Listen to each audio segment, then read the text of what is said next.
Throws in this game behave differently from normal attacks, especially since different types of throws exist in Injustice 2. This section will be shorter than others though because throws are relatively straightforward. Every character has had their universal 12% throw since MK9 mapped to the left bumper or L1. A throw can only be executed on a character in a neutral state, meaning no hit or block stun can be affecting the opponent in order for the throw to connect. The two characters must be practically touching due to the short-range nature of throws, and the opponent cannot be thrown mid-air, unlike Mortal Kombat X. Throws cannot be blocked and are typically used to punish blocking opponents, or opponents that are noticeably disrespecting frame advantage, or opponents that are mashing down one pretty hard. The only way to escape a throw is to anticipate it and press L1 as the throw connects. You will then escape the throw, taking very minimal damage. This is called a technical escape, or tech as you'll hear the commentators call it. Throws can also be jumped out of, but that's more rare to see on a standard throw. Another type of throw, and a very important one to note, is the command grab. A command grab is a special move that functions as a throw. These throws do massive damage at the trade-off of complicated inputs and high vulnerability should the throw fail. A command grab cannot be escaped from unless the opponent jumps. Again, the command grab will only connect if the opponent is in a neutral state, but unlike standard throws, a command grab will connect with an airborne opponent, meaning high damage combos can be achieved with these command grabs. Some command grabs are true command grabs, meaning they will hit a standing or crouching opponent. Others, as seen with Cheetah here, only hit in one direction, high or low. A serious metagame surrounds these moves, with very powerful mix-ups existing within strings cancelled into command grabs, which will be explained later. Just remember, command grabs are very scary should you run into a character like Bane or Scarecrow, who use these in their arsenal in very unique ways. Be glad this is not the tournament.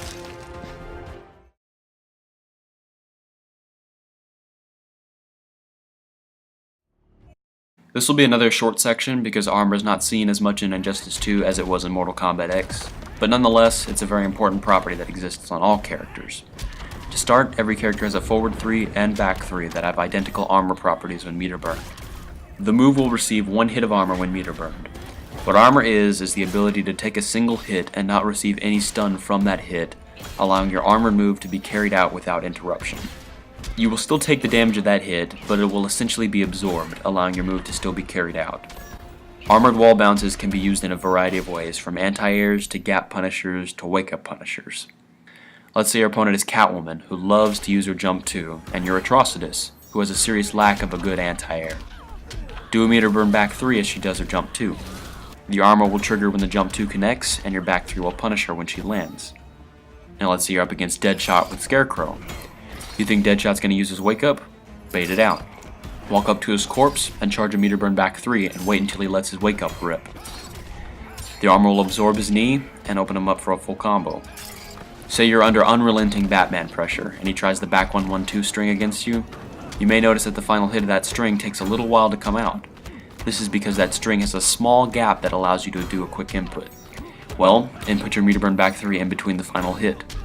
Your armor will absorb the final hit of the string, opening Batman up for a full combo. Now you may be thinking, what happens when 2 players use armor simultaneously? Well, it all depends on the timing, hence the use of charging forward and back 3s. Say you take a guess that Catwoman will use her meter burn back 3, as Catwoman players so often do. All you have to do is charge your meter burn back 3. Her back 3 will be absorbed by your armor, and her move will end, giving it no armor, granting you a full combo. If you're too soon on it, and her hit was absorbed by your armor, but you let the move rip too soon, her armor may still be active, and your hit will absorb as well, doing virtually nothing, trading the hits of armor. As you can probably tell, armor is a very powerful tool in this game, and can be taken advantage of by every character in the game. Be sure to watch out for characters like Catwoman, Poison Ivy, or Sub-Zero, who have very long-reaching armored moves that, when used in the neutral, can be very powerful, like recklessly controlling space. So many to kill, so little time.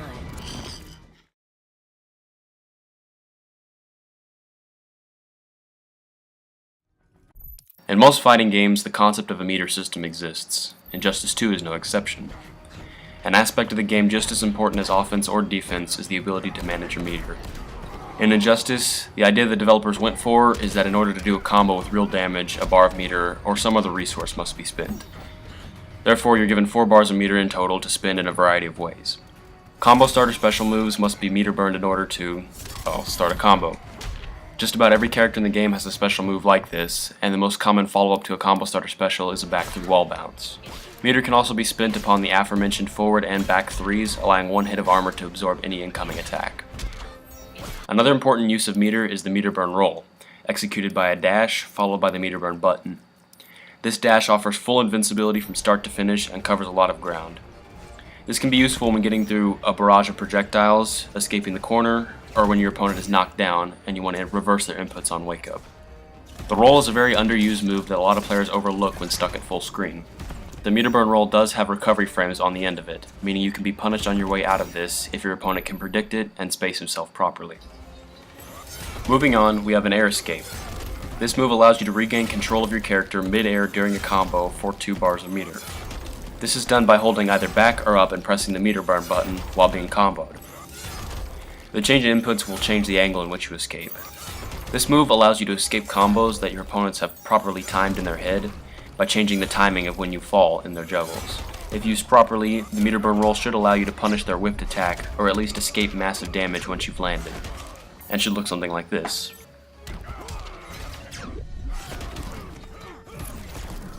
What you want to watch out for is when your opponent does predict your air escape, because this move does come with a caveat. Not only are you flailing helplessly through the air, the combo is ended, meaning the damage scaling is reset. This means that if something like this happens, where Green Lantern expects the air escape this time, you'll be taking more damage than you would have, and you've burned 2 bars of meter for absolutely nothing. Do take note that you will be in recovery when you hit the ground for a very brief period, similar to a meter burn roll, and you can be punished during this time as well. Another thing to mention, you cannot air escape after a meter burn back 3. Meaning that if someone were to do this at the end of the match, you can neither air escape nor clash that damage. Next we have a push block, another very useful application of meter. When taking hits while blocking, it is sometimes more advantageous to quickly press forward and meter burn after taking the hit, than to continue allowing your opponent to pressure you. Say you're up against Atrocitus and he does his infamous forward 2-2-3 string on you while you're blocking. Instead of trying to guess the 50-50 or risk messing up the fuzzy guard, push block after the second hit of the string. This will give you some breathing room and allow you to escape a deadly mix-up. Another important property that I think is a very creative way to make push blocks more useful is that they neutralize a portion or all of your opponent's trait meter. Now I haven't really covered traits in this guide because they are entirely specific to each character, but this mechanic is vitally important, so I'm going to briefly go over Atrocitus and Poison Ivy's traits for some examples.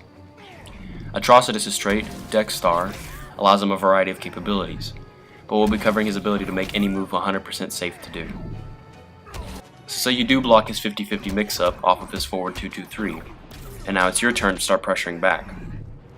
Dex Star can prevent you from starting any pressure in return by shooting his Blood Ball at you. This Blood Ball, when timed correctly, will make any move you try to use against him trade with the Blood Ball, allowing Atrocitus to loop you back into his forward 2-2-3 mix-up. This can happen up to 4 or 5 times, since Dex Star can shoot multiple Blood Balls in one usage. You can't block forever. Nobody can. So simply push block. When you push block, Dex Star's timer is drastically reduced, and his pressure will be ceased. This same trait behavior applies to Poison Ivy as well. Her trait allows her to set up a forced block situation that causes a lot of chip damage from being pelted with spit for about 15 seconds straight. So instead of holding all that chip damage, push block, and her trait will disappear. This is another very underused mechanic in the game and can be used very powerfully in certain matchups. I highly advise you to start incorporating this into your own game plan. Some characters lack a very good combo starter special move, or are entirely devoid of one. Our friend Bane here suffers from that. Luckily, another use of meter can be implemented, called a bounce cancel. A bounce cancel costs 2 bars, and essentially allows you to cancel any cancelable string into a meter burn forward or back 3. With Bane, we can hit confirm our 1-1-3 string into down back meter burn, canceling the string into a meter burn back 3, allowing for a full combo. And let me tell you, full combos on Bane hurt. A lot. Like I said before, some characters use these expensive cancels more than others, so be mindful of your character's capabilities. Meter can also be spent on interactables to receive multiple hits of armor. This is extremely useful when trapped in the corner. On most stages, a corner escape is present, and can be meter burned for 2 hits of armor, allowing you to escape most of the time. And finally, the most iconic use of meter, the super move. We've all been in that game against a filthy player who does random jump-ins and unsafe moves and projectiles and plays like a real maniac. not using 1 bar of meter at any point except when they have all 4 and go for their super move. Some of us win these games, but some of us, myself included, have lost these games early off in our fighting game experience. Let me tell you right now, the super move is almost never more useful than each of the options that I've listed previously. Poison Ivy has the most damaging super move, and in tournament mode will only do about 33% damage or so. A good player can get more damage than this for 1 bar of meter rather than 4. Don't use your super simply for the raw damage value. It'll leave you meterless and utterly incapable of doing heavy damage to your opponent. Now there are some situations when you should use your super. A super move provides big, inescapable damage across the roster, meaning it can be used to close out a round if your opponent hasn't used their clash yet, which we'll cover more in the next section. It also has an armor property, gaining 3 hits of armor, which makes it even better at closing out the match. One more thing to note, during the cutscene of a super move, both players can press the 3 button as each hit connects. If the defender presses 3 at the correct moment, the hit is reduced in damage. If the attacker presses 3 at the correct moment, the hit will do more damage than normal. If the players tie, the damage remains the same. The only characters whose supers you should use in the neutral are Bane, the Flash, or Superman, for a few reasons. Bane's trait, Venom, allows him to receive a damage buff, and at level 3, his super move could easily remove half a life bar. Bane's super move hits full screen, low, and is very good at punishing people from afar. Since Bane gets full combo damage for no meter, his super move is actually a very useful option in some matches. The Flash has the fastest traveling super move in the game and can cover the entire screen in just a few frames. Use the Flash's super to whiff punish basically anything, no matter how far away it is, especially if your opponent throws a projectile from full screen. Superman's super move is also useful for the same reason as the Flash. I recommend that you think very wisely about using all 4 of those bars of meter before you spend it all in one go. You will receive no mercy.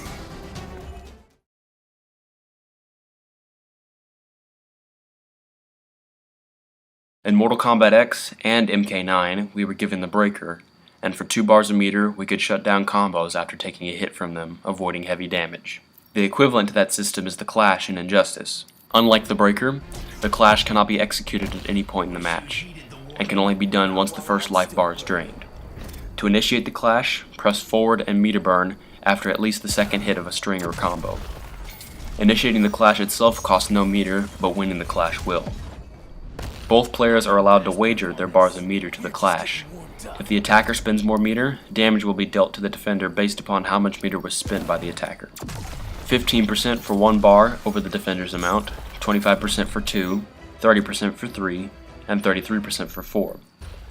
On the flip side, if the defender wins the Clash, health will be restored based upon the difference in meter spent by the attacker, 15% for 1 bar, and so on. Clashes are a very helpful tool for both you and your opponent, but you only get 1 per game. A Clash will also reset trait behavior for some characters. For instance, if Firestorm uses his level 3 trait, and you are forced to Clash, the trait meter will be entirely reset, causing Firestorm to have to charge up his trait again. A huge part of the final moments of the match will consist of players strategizing to create damage that is unclashable so their opponent has no chance to gain back any life and possibly turn the match in their favor. Projectiles and other single hit moves are unclashable. Forward 3s and back 3s are unclashable, and super moves are also unclashable. Be sure to not let your opponent clash if the match is down to the nitty gritty, because a restoration of your opponent's health is not ideal and can turn a game around entirely. You just got double teamed.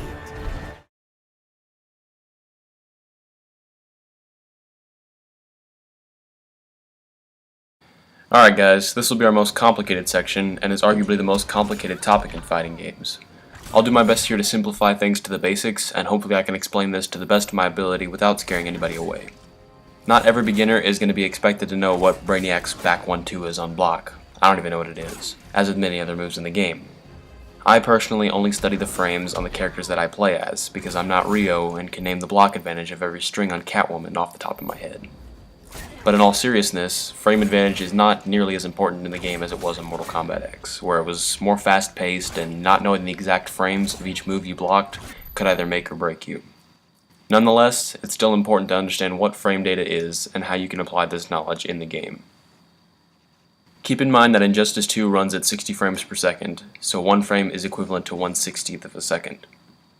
So, to start, we'll be looking at the frame data table. If I select a move on here like Brainiac's back 1, we see 6 data points listed. Startup, active, recovery, block advantage, hit advantage, and cancel. Startup frames is the amount of time, in frames, from when you press back 1 until the hitbox for back 1 becomes active. That means after you press back 1, it takes 16 frames for the move to be able to possibly hit your opponent. It takes 16 frames for the hitbox to spawn in-game. This is a relatively slow normal. Average normals come out between 8 to 10 frames, with the fastest move in the game coming out at 5 frames. Active frames listed is the amount of time in frames that the hitbox for back 1 is active and can strike your opponent. So here it says 6 frames, meaning that for 6 frames I can hit Supergirl with my back 1. This is about average for longer range, slower moves.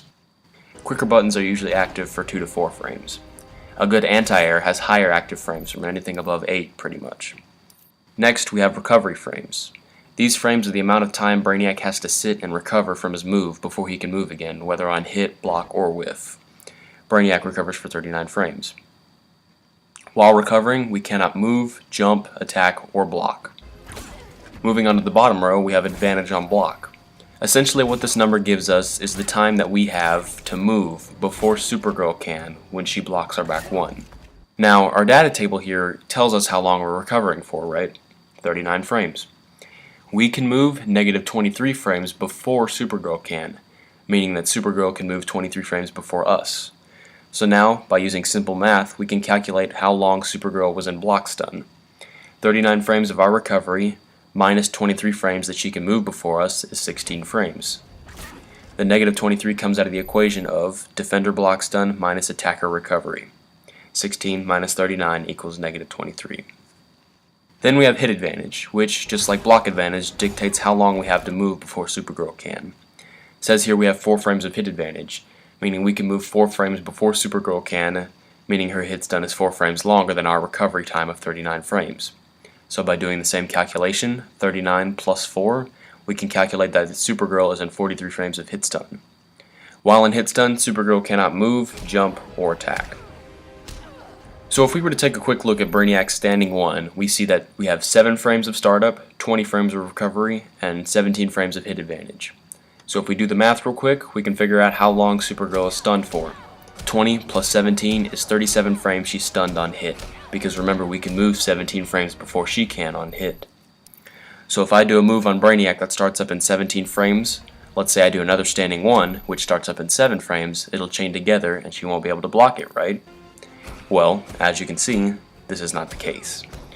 This is because you can still block a move so long as it's from a different string while you're in hit advantage. Hit advantage is guaranteed to carry over into the next part of the string no matter what the startup is on the second or third hit of the string, meaning there is no gap where somebody can move while taking hits from a string. So to sum it up, if the string ends and your opponent is still attacking you, you can block the next string no matter how much hit advantage you're in. Then finally on the table, we have cancel frames. This essentially describes the number of recovery frames that are shaved off when we cancel into a trait or a special move. This data here is used to determine if we can cancel into a special move without any gaps in the cancel being present. So now that you have an idea of what all these numbers mean, we're going to look at how we apply these numbers on our gameplay. Startup frames are important for a few things, the most important one being when it comes to punishing unsafe moves. You may have heard me say the word punish several times in the guide, and I waited until now to define it for this exact reason. A punish is simply damaging your opponent while they are stuck in recovery and cannot move. Brainiac's standing 1 starts up in 7 frames, which is very fast, and leads into the 1-2 up 2 string that can lead into a full combo. This move will punish anything that's more negative than negative 8 on block. Because if Supergirl does her teleport, which is minus 24 on block, it means we, as Brainiac, can move 24 frames before Supergirl can move, block, attack, or any other input. So now we take advantage of this, and punish her for it. A punish is indicated by the word punish showing up on the corner of the screen underneath your character's name. Since Supergirl can't move for 24 frames, I'm going to do my standing 1, which starts up in 7 frames, and she can't do a thing about it. And I'll deal full combo damage. Anyways, moving on to active frames, which are only ever looked at when determining a good meaty attack. If you remember, a meaty attack is a move with a large amount of active frames that will hit an opponent on the exact frame they are waking up. But again, since this is Injustice 2 and every wake up move defines you, meaty attacks are not really a viable option, so we'll be moving on from here. Now we have recovery frames, which aren't necessarily that important to pay attention to unless you're looking to find a gap in the string, or if you're seeing how easy it is to whiff punish something.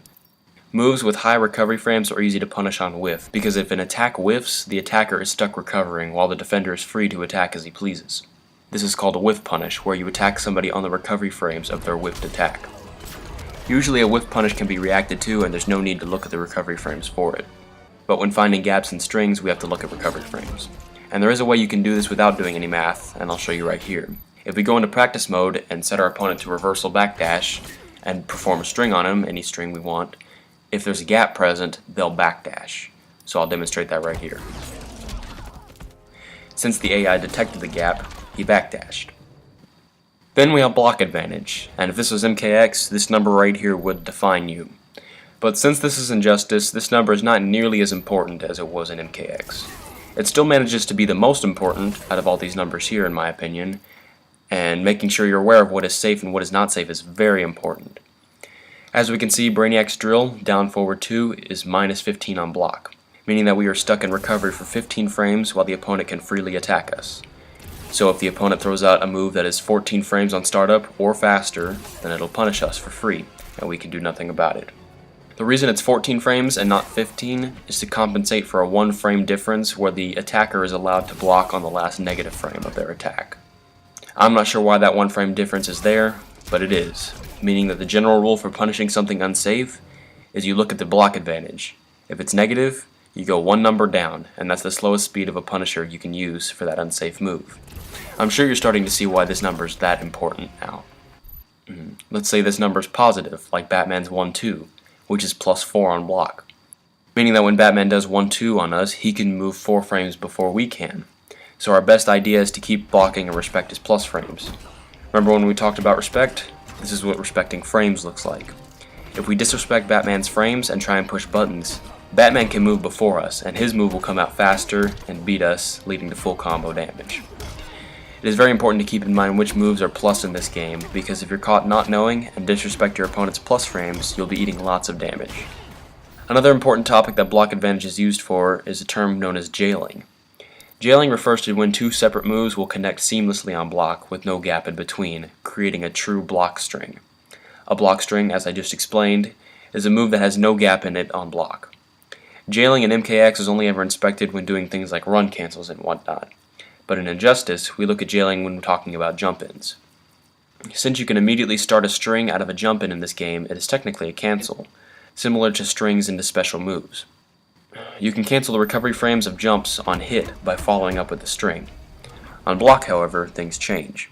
It is important if you play a character who jumps a lot, like Batman, to know which jump-ins you can use to jail into which strings, leaving no gap for interruption after the jump-in.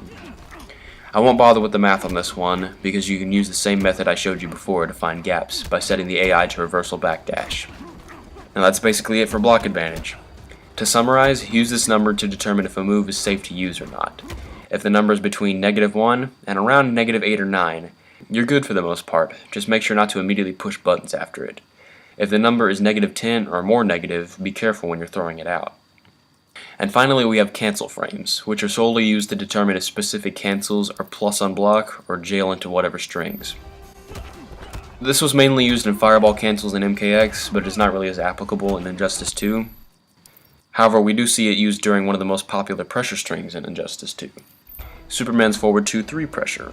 A popular one is to do forward 2-3 trait on block, as I mentioned previously in the respect section. This is such a powerful cancel because it creates an intentional gap that tries to bait the opponent by pressing a button.